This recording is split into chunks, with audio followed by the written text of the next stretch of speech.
Hey Psych2Goers, do you have trouble paying attention? For example, zoning out while watching this video? Do you think you have ADHD because of this? Oftentimes, people mistake symptoms of anxiety as ADHD because of some of the similar traits they share. According to the Center for Disease Control and Prevention data, about 3 in 10 children with ADHD have anxiety. So, to help you get a better understanding of the difference between ADHD and anxiety, here are 6 signs to look out for. Number 1, you have poor focus because of worrying thoughts. Are you always distracted by your worries, so much so that you're unable to focus on the things you're doing? When fear and apprehension dominate your thoughts, it may cause you to become restless, have trouble with sitting still, paying attention, or staying focused in class. According to John Waldrop, MD from Weill Cornell Medical College, when you experience anxiety, your prefrontal cortex, the part of the brain which is essential for thinking, learning, and remembering, is shut down. Your brain is concentrated on staying safe. In contrast with ADHD, you aren't consumed by worrying thoughts. Instead, it has more to do with an imbalance in your hormones, dopamine and norepinephrine, which causes you to be distracted. Number 2, you don't tend to have as many problems with impulsivity. Do you often find yourself speaking out loud in class without raising your hand? Perhaps you were even labeled as the troublemaker in school because of the way you can never sit still.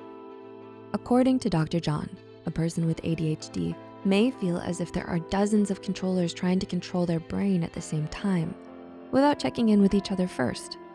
So if you find that you don't appear to have as many problems with impulsivity, but just struggle to speak up or stand up because of your nerves, then you may have anxiety rather than ADHD. Number 3, you have trouble completing your schoolwork because of perfectionism. Do you have trouble completing your schoolwork? Perhaps you find yourself procrastinating even if you only have just one assignment due. This struggle could be because you have so many points you want to make and so many ways to phrase the words that it leaves you wanting to throw up your hands and ignore them. You're avoiding starting your assignments because you can't have it be less than perfect. If you can relate to this, then it's more likely you're struggling with anxiety and not ADHD. Dr. John stated that while people with ADHD may experience difficulty completing their schoolwork or performing tasks, it's often due to trouble with concentration rather than perfectionism. Number 4, you are generally more sensitive to social cues.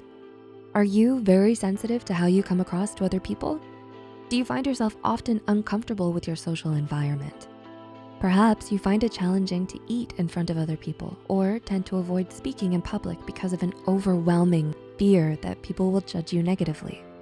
According to Dr. John, if your answers are yes to the above questions, it's more likely that you have anxiety rather than ADHD. This is because people with ADHD usually struggle with understanding or missing social cues rather than being hypersensitive to them. Number 5, you experience a racing heart, clamminess, tense muscles, headaches, nausea, or dizziness. Do you often experience headaches, nausea, or dizziness? These are just some of the symptoms of anxiety.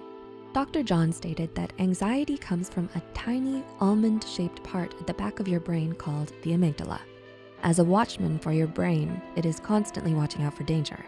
And whenever it detects danger, it triggers a fight or flight response. However, for people who are anxious, the amygdala is large and hypersensitive. Because of this, it ends up sending out a lot of false alarms. You can think of it as a watchman who cries wolf too often. As a result, your brain may sense threats, even in non-threatening situations. And number 6, you are unlikely to show problem behaviors when you're feeling calm, safe, and doing things you enjoy. How do you act when you're having fun? Whether it's listening to your favorite music or playing video games, you may find yourself feeling calm and safe while doing the things that you genuinely enjoy. You are neither restless nor feeling like you need to catch your breath. According to Dr. John, anxious individuals are unlikely to display any problem behaviors when feeling calm, safe, and doing something they enjoy. On the contrary, people with ADHD will experience problem behaviors even when they engage in a particular fun or exciting activity. For example, a person with ADHD may become so engrossed with painting a picture that they tune out or completely ignore everything else. This behavior is known as hyperfocus. Did you relate to any of the signs we've mentioned? Let us know in the comments below. If you found this video helpful, be sure to like, subscribe, and share this video with those who might benefit from it. And don't forget to hit the notification bell icon to get notified whenever Psych2Go posts a new video. As always, the references and studies used in this video are added in the description below. Thanks so much for watching, and see you in our next video.